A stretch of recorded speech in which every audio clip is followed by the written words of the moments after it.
Buenos días, muchachos. En esta ocasión vamos a hablar un poco de los textos laborales, que es una de las subramas de los textos funcionales.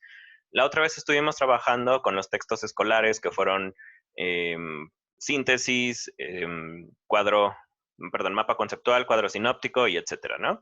Ya los vimos en el video pasado, pero en este vamos a hablar de los textos funcionales laborales, es decir, todo lo que tiene que ver con el trabajo. Vamos a hacer una explicación breve de todos estos y hay dos justamente que son tipos de texto que ya van en desuso, que ya sea por la tecnología o por cuestiones diferentes a la tecnología, se han ido dejando de lado. Pero bueno, empezamos. Entonces, tenemos, perdón, antes de empezar, menciono los 5 tipos de texto. Hay más, pero estos son los más usados y los más conocidos. Son solicitud de empleo, carta de exposición, de motivos, que también se le llama carta de petición, es muy parecida, pero bueno, hay algunas diferencias ahí. Yo me voy a enfocar más a la exposición de motivos porque es lo que más podría servirles a ustedes como parte de su crecimiento académico, pero la carta de petición es muy parecida en muchas cosas. En tercer lugar tenemos la carta poder, que esa va en desuso, el memorándum, que también está como empezando a desaparecer, y el oficio, que son los tipos de texto que tenemos. Entonces, vamos con el primero. Este es el que más probablemente conozcan y es uno de los primeros que empezamos a utilizar una vez que empezamos a necesitar dinero, básicamente, ¿no? La solicitud de empleo muchas veces la confunden con el currículum vitae, es diferente, bastante diferente, aunque sí tienen algunos puntos en común. El currículum nos ayuda sobre todo a poner la lista de cosas que hemos hecho en nuestra vida y las habilidades que tenemos. En la solicitud de empleo se utiliza por lo menos eso en la parte de aquí abajo donde dice escolaridad, pero realmente no es su enfoque principal. En el currículum, digamos, lo podemos hacer una lista de nuestros premios, de nuestras habilidades, de qué tan chido soy en hacer algo, pero en la solicitud de empleo no tenemos, por ejemplo, diplomados. Eso no aparece ahí. El diplomado es un tipo de estudio, como ir a una conferencia en donde se les da un diploma justamente que acredita que ustedes desarrollaron alguna habilidad adicional. Eso no aparece aquí. Esto solo es la escolaridad de manera general. No les interesa si se especializaron o esto. Quizás en algunas cosas, pero realmente no. Esto, por cierto, es una solicitud de empleo mexicana y tiene muchas variaciones. Quizás en otros países como Argentina o así lo manejen de otra manera. Yo me estoy enfocando únicamente a México, que es de donde soy, ¿no? Entonces, pues bueno, eso. Cosas importantes de la solicitud de empleo en México nos ponen cuánto queremos ganar, cuánto nos van a pagar, porque hay diferencias obviamente. Si lo que yo quiero ganar está muy por encima de lo que me están ofreciendo, probablemente me digan que no les interesa, ¿no? Tenemos nuestra dirección completa, nuestro estado civil, fecha de nacimiento, nacionalidad, estatura, peso. Estas cosas, por ejemplo, no las trae el currículum para que no haya confusiones. En el currículum solo pongo mi nombre, perdón, y mis estudios, pero esto ya es para verificar que estoy diciendo la verdad al momento de hacer una contratación. Cosas importantes, con quién vivo, si vivo solo o si alguien depende de mí. Esto le interesa a los jefes porque muchas veces los jefes contratan dependiendo de la deuda que tengo. Mientras más grande es mi deuda, es menos probable que yo renuncie a un trabajo. Si, por ejemplo, tengo que mantener a mi hija y a mi esposa, pues obviamente tengo la necesidad del trabajo y es más difícil que yo renuncie por mis propios medios. Si por el contrario estoy viviendo solo y solo tengo que pagar mi renta en un trabajo donde me pagan 15,000 pesos, quizás, por ejemplo, en Aguascalientes, es muy barata la renta dependiendo de la zona, pero en general son entre 3,000 y 5,000 pesos. Y por ejemplo, en Monterrey, las rentas son de 7, 8, 9,000 pesos, en Guadalajara también. Entonces va a cambiar mucho qué tanto o cómo veo como patrón al empleado, ¿no? Si tiene que mantener a alguien, pues es más difícil que renuncie. Si no tiene deudas, pues en el momento en que se aburra del trabajo lo va a dejar. Entonces eso también les interesa a los patrones. Viene aquí la CURP, un documento en México que es básicamente una manera de resumir toda nuestra información vital en un número. Em, casi siempre se genera junto al acta de nacimiento a partir del año 2000, me parece que ya era así, y antes teníamos que solicitarla. Realmente, pues es como chistosito ahí. RFC, cuando ustedes empiezan a trabajar, les dan un número que se llama Registro Federal de Contribuyentes, y este viene derivado de la CURP, al menos en mi caso así fue. En general, pues se supone que así es, ¿no? Número de seguridad social, si están afiliados al IMSS o alguna compañía, institución que los pueda respaldar en caso de accidente. En caso de que no tengan, pues también es importante. En México, esta es una nota al margen. En México muchos trabajos no ofrecen seguro social y porque contratan por honorarios, que básicamente es horas trabajadas. Pero bueno, es eso. Licencia de manejo, cosas importantes que están ahí, hábitos personales. Esto de la salud tiene mucho que ver con si tengo seguridad social.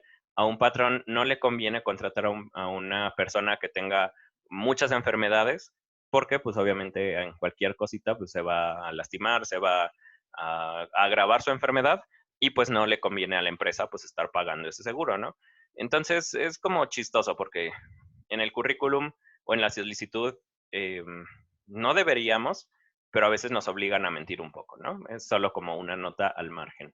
Esto de datos familiares son las personas que me conocen, también se les llama referencias. Y esto es, si yo tengo un amigo de 20 años, pues lo voy a poner ahí para que le puedan hablar y que les digan más o menos si es una persona honesta, si es una persona trabajadora, si tiene algún vicio o alguna actitud que no convenga al trabajo, ese tipo de cosas. Normalmente hacen preguntas veladas o preguntas más discretas para no, pues, preguntar directamente, oye, ¿tu amigo se droga?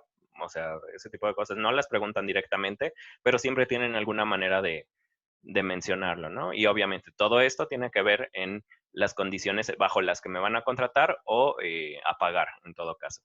Escolaridad, les digo de manera muy básica en dónde estudiaste, cuántos años y el título que tienes, y punto, ¿no?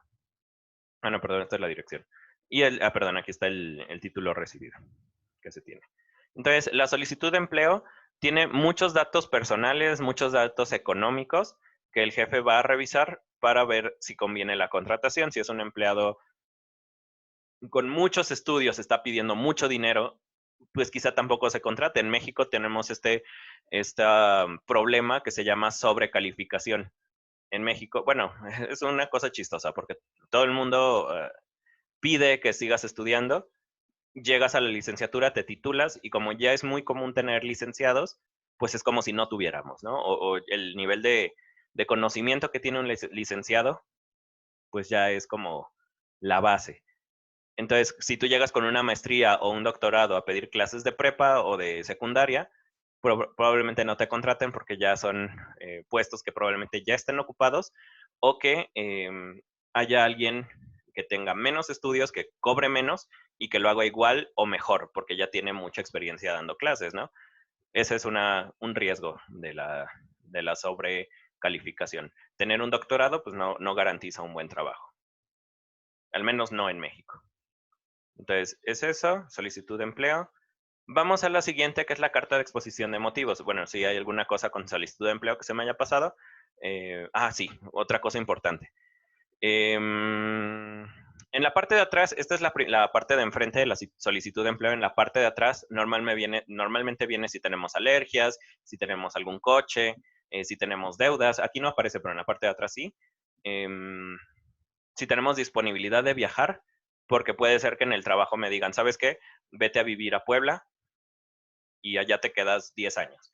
Si no tenemos disponibilidad de viajar, es decir, si tenemos familia, compromisos, alguna cosa que nos esté sujetando al Estado, depende obviamente del tipo de trabajo, pero eso puede cortarnos algunas oportunidades. ¿Qué otra cosa es importante ahí? Supongo que eso es todo. Sí, ahí abajo vienen las condiciones médicas, entonces pues, supongo que es eso, ¿no? Vamos al siguiente, que es la carta de exposición de motivos. Este es un documento que se utiliza menos de lo que debería. La carta de exposición de motivos es básicamente cuál es mi objetivo o qué quiero lograr con una oportunidad que se me presente. Bueno, lo explico de otra manera. Es una carta en donde yo digo por qué creo que merezco la oportunidad de irme a estudiar a otro país. En esta carta de exposición de motivos, lo más importante es que no vamos a mencionar nada del currículum vitae, no vamos a mencionar nada de nuestra experiencia académica, simplemente por qué me interesa viajar a otro lugar o por qué creo que soy mejor que los otros candidatos. Aunque nunca se dice, tenemos cierto compromiso de demostrar que somos iguales o mejores a los candidatos que están junto a nosotros. ¿Por qué? Porque obviamente si nos aceptan, nos están dando muchas ventajas o nos están dando muchas oportunidades que otras personas no tienen. Entonces, nosotros nos comprometemos a ser iguales o mejores que los demás. Cosas importantes de la carta de exposición de motivos: es una carta formal, es decir, no podemos poner palabras como chale o, no sé, vulgaridades, groserías, ¿no? Necesitamos el nombre de la institución a la que va dirigida la carta, quién la está mandando, de dónde está mandando. Esto es importante porque, por ejemplo, una persona que haya estudiado toda su vida en Berlín, pues quizá tiene una manera muy diferente de ver el mundo que alguien que haya estudiado solo en Aguascalientes, por decir algo. Y eso también es importante porque eso le permite a la persona que esté leyendo la carta decir, bueno, es una persona que nunca ha tenido estas oportunidades o que al contrario ha tenido todas estas oportunidades y se atreve a pedirme que lo acepte, ¿no? Pues hay muchas cosas, pero eso es lo importante. Tenemos que poner la persona a quien va dirigida la carta y la posición que otorga, porque muchas veces, por ejemplo, cuando yo intenté mandar mis libros a una editorial, lo importante era saber quién estaba moviendo ese editorial, porque muchas veces si solo ponemos a quien corresponda, quiere decir que ni siquiera nos molestamos en ver qué cargo tiene la persona, quién es la persona, qué está haciendo esa persona. Y si eso se lo dices a alguien que te puede dar la oportunidad de tener un excelente trabajo, pues simplemente le estás diciendo, no me interesas. Solo quiero esto y no me interesas quién seas, ¿no? Cosas como esa son importantes porque desde aquí se ve el grado de compromiso que tenemos con el estudio o con la oportunidad de trabajo que se nos está presentando. Entonces, es muy importante saber a quién le estamos dirigiendo la carta, el nombre completo y la posición que tiene. Aun cuando sea una persona a la que no le interese que le estén diciendo, buenos días, doctor, buenas tardes, doctor, aún así tenemos que saber qué posición tiene. Eso es como de inmediato, ¿no? En el caso de exposición de motivos para una maestría o doctorado, tenemos que poner el título de la maestría, nombre de mi licenciatura, la universidad en la que yo me titulé. Ah, no es cierto, perdón, la universidad a la que quiero ir, perdón, el nombre de la maestría, nombre de la universidad, nombre completo mío, mi correo para que me puedan contactar, obviamente, y teléfono igual, por si mi correo no funciona, pues me mandan normalmente las universidades o instituciones serias marcan. Mandar WhatsApp no es muy profesional y no lo hacen normalmente. Normalmente es una llamada. Otra cosa importante, tenemos la carta de petición que es muy parecida a la carta de exposición de motivos y esta sirve dentro del ambiente laboral para cambiar de puesto o solicitar algún aumento o una cosa así. En México no tenemos la cultura de utilizar la carta de exposición de motivos, pero es un documento pues bastante, nos exige mucho, pero nos da la posibilidad de tener mucho también. Entonces, esa es una de las cartas más importantes. Tenemos el tercero, que es el oficio.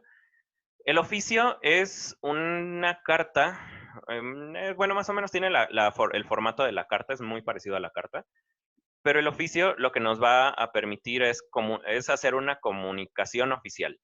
Este lo utilizan principalmente empresas o instituciones para para darle a la gente la información de la última junta. Son dos decisiones que ya están tomadas, son decisiones que no se van a alterar o que tienen como muy poco margen de negociación. ¿Cuáles son las cosas importantes del oficio? Normalmente vamos a tener un sello que la haga oficial. Aquí no encontré un ejemplo mejor, pero normalmente también, por ejemplo, si están hablando de la Universidad Autónoma de Aguascalientes, va a tener aquí su logo, que va a decir, este es un documento producido por la Universidad Autónoma de Aguascalientes, se llama membretado, cuando tiene la información oficial. Quién está mandando, en qué momento se tomó la resolución, vienen sellos adicionales para comprobar que es un documento válido, la firma de algún personaje o alguna persona importante de la institución, casi siempre el director, para que se entienda que es una decisión en la que participó el director y que la que está de acuerdo el director.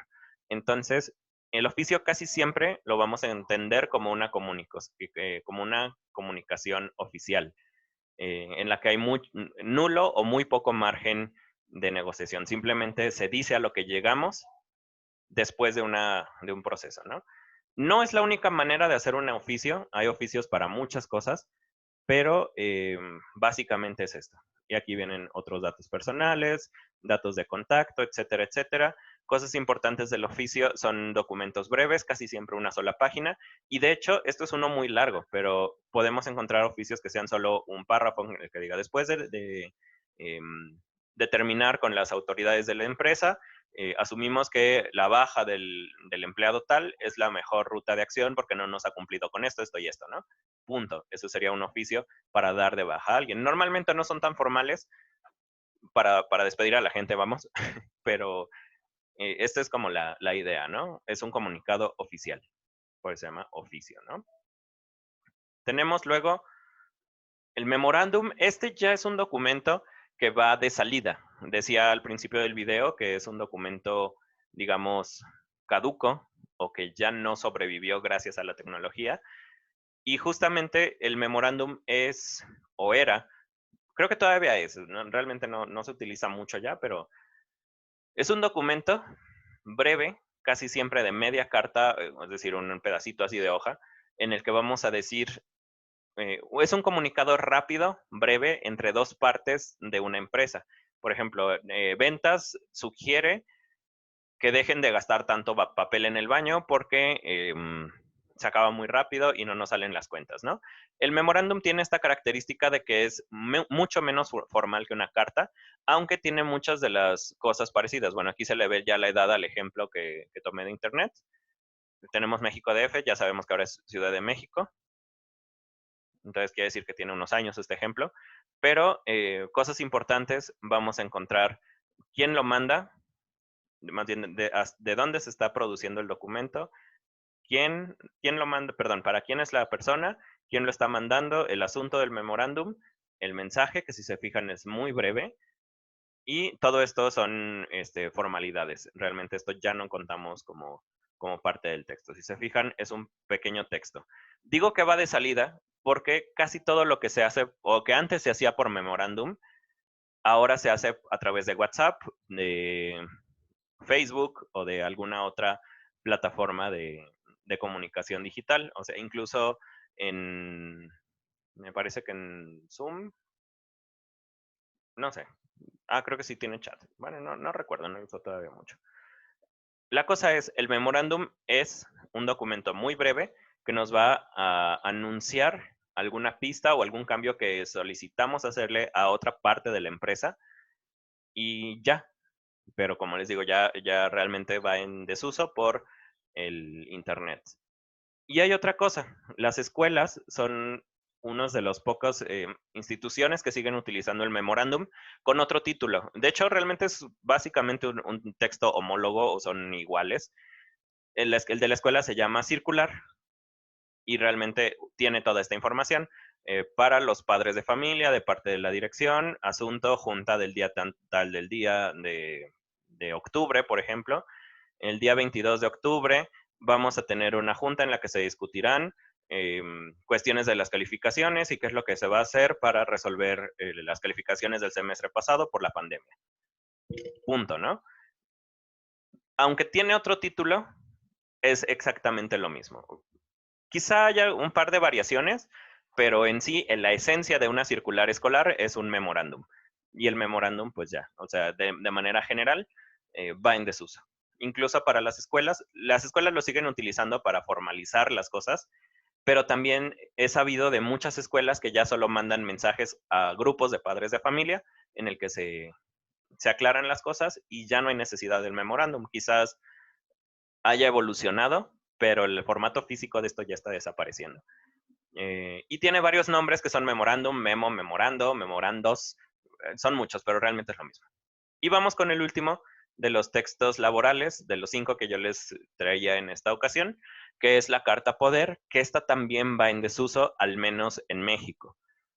Empiezo con esto. En México esta carta o este tipo de documento está desapareciendo o está transformándose porque tenemos muchas cuestiones de inseguridad y de cuestiones de ilegalidad dentro del país. Y falsificar la identidad de una persona o hacer trámites en nombre de otra persona, pues es muy sencillo si tenemos una carta poder. Entonces, ¿qué es la carta poder? La carta poder es un documento que nos permite representar legalmente a otra persona, ya sea dentro de un banco, dentro de una empresa, dentro de algún lugar donde yo necesite llevar alguna identificación. Entonces, pues todos sabemos que es muy fácil, a lo mejor no es como bien visto y no es legal, vamos, pero es muy fácil hacer falsificaciones de documentos. Una persona hábil con Photoshop puede falsificar el documento que quiera.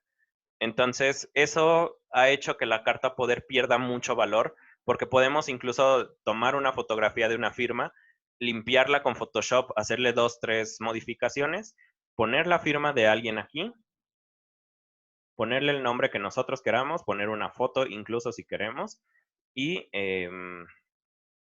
y pues ya quién sabe, o sea, realmente quién me comprueba que la persona existe.